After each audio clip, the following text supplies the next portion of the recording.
किसान भाइयों नमस्कार। मैं डॉक्टर करमल सिंह मलिक, अध्यक्ष कपास अनुभाग हरियाणा कृषि विश्वविद्यालय। मैं सस्य वैज्ञानिक हूँ इस विश्वविद्यालय में। और कंटिन्यूएशन में पीछे हमने एक वीडियो जारी की थी जिसमें आपको कपास की बिजाई करते वक्त क्या क्या सावधानियाँ रखनी चाहिए, वो बिजाई से पहले की थी और उसमें लगभग हमने हर चीज़ को कवर किया था और किसान भाइयों तक वो बहुत पहुंची और किसान भाइयों का भी रिस्पांस अच्छा रहा और ये उम्मीद रखते हैं कि उससे वो लाभकारी भी रही होगी। अब की कपास की बिजाई जिसमें नरमा भी आ गया और देसी तो लगभग पूरी हो चुकी है और नरमा की बिजाई में हम मध्य में खड़े हैं क्योंकि इस महीने तक हम इसकी बिजाई कर सकते हैं। देसी कपास की बिजाई अब किसान भाई ना करें। बालू वाले एरिया में तो बिल्कुल भी ना करें क्योंकि वहाँ जलने की समस्या रहेगी, आपका खर्चा लग जाएगा, आप उसका लाभ नहीं ले पाएंगे। एक और धन्यवाद मैं सरकार को कहो, हमारे प्रशासन को कहो, जिन्होंने पूरी तत्परता से और ये कोशिश करते हुए इस बार बिजाई के समय नहरें लगातार चली है। नहीं तो पिछली बार इस पानी का बड़ा संकट था, उससे हम भी चिंतित रहे और हमारे विश्वविद्यालय के माननीय कुलपति जी ने भी अपने कोशिशों के माध्यम से कृषि मंत्री हरियाणा सरकार और मुख्यमंत्री हरियाणा सरकार से मिलके ये कहा कि जी कम से कम अगर कपास का एरिया बढ़ाना है, अच्छी बिजाई करवानी है, तो इस दौर में इन 2 महीनों में नहरें अपने समय अनुसार जरूर चले और ऐसा रहा। इसके लिए मैं उनका भी धन्यवाद करता हूँ।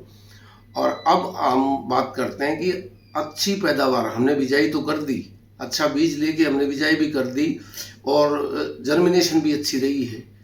कुछ दिक्कतें भी किसानों की तरफ से हमारे पास आती हैं, तो उसके विषय में भी हम चर्चा करेंगे। जो भाई किसान भाई अभी भी बिजाई बाकी है, लगभग 15 दिन और हम बीटी कॉटन की बिजाई कर सकते हैं। तो बीटी कॉटन से कईयों का फ़ोन आता है। बीज के बारे में हम बात करें तो गुजरात से कोई लेके आ रहा है BT3 जी, उसमें सुंडी नहीं लगेगी।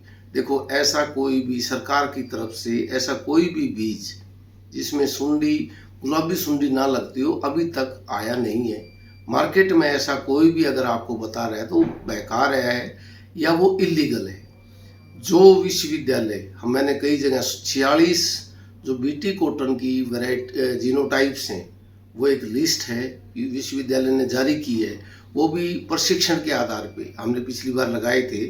वो आप लोगों तक पहुंची भी होगी और नहीं पहुंची है तो हमारे साइट जो वेबसाइट है विश्वविद्यालय की, वहाँ आप दे सकते हैं। उन्हीं में से आप लगाएं। खाद की मात्रा, खाद से किसान भाई ये ना सोचें कि भाई हम ये कह रहे हैं भाई DAP, यूरिया और पोटास, नहीं, देसी खाद भी होता है, हरी खाद भी आपने डाली हो उसके अनुपात में।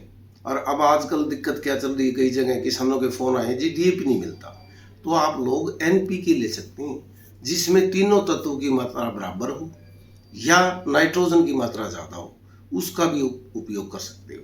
अगर सामान्य भूमि है जैसे हिसार में हमारे विश्वविद्यालय में है और आपने गोबर की खाद नहीं डाली है, तो बिजाई के समय में बीटी कपास में आप अगर मशीन के साथ बीज सकते हैं तो आधा कट्टा DAP का आप बिजाई के टाइम डालिए।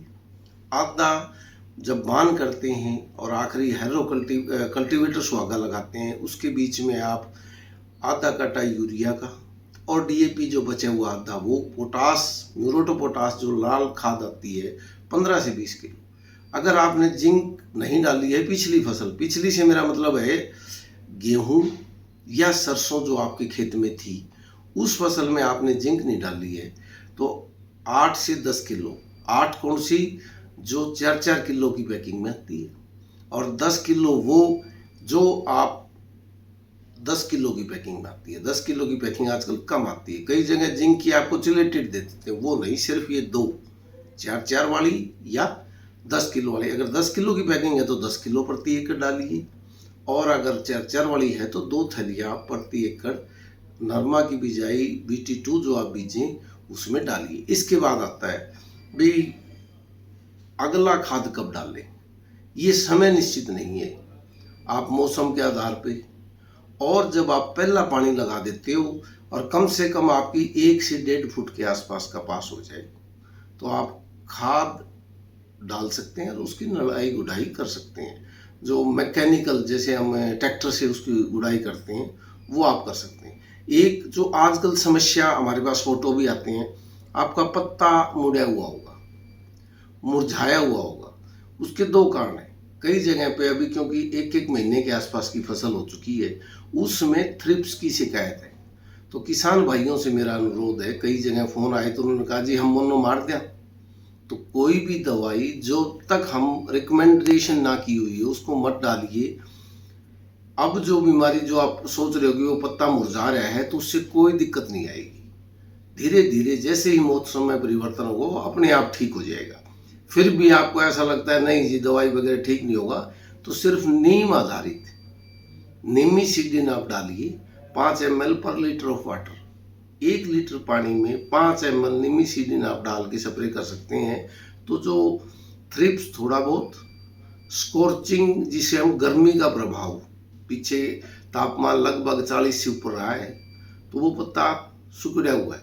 तो आप लोगों से मेरा यही अनुरोध है किसान भाइयों से कि कोई भी स्प्रे बिना पूछे, जैसे कई किसान भाइयों ने कहा मोनो, बिल्कुल भी ना करें आप।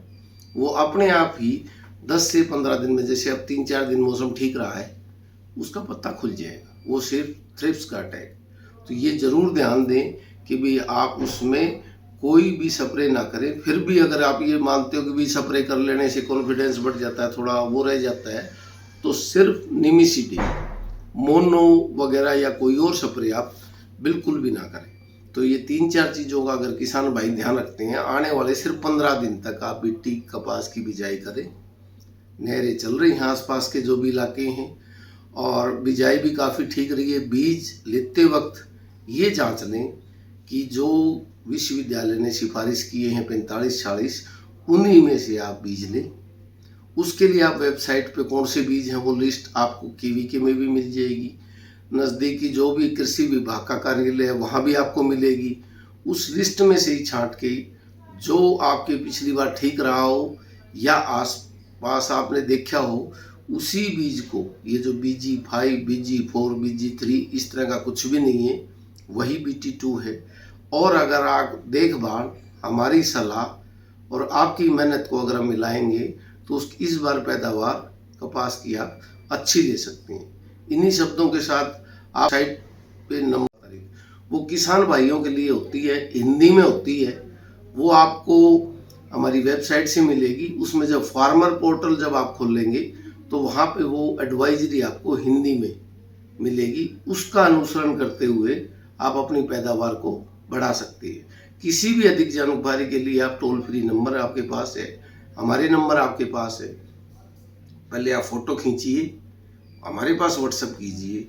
बाई चांस आपका फ़ोन नहीं उठा पाए तो हम अपने आप करेंगे और आपको सलाह देना का कार्य करेंगे, ताकि आप अच्छी पैदावार लेके खुशहाल किसान बने, जिससे देश की अर्थव्यवस्था और हमारा भी जो कार्य करने की क्षमता है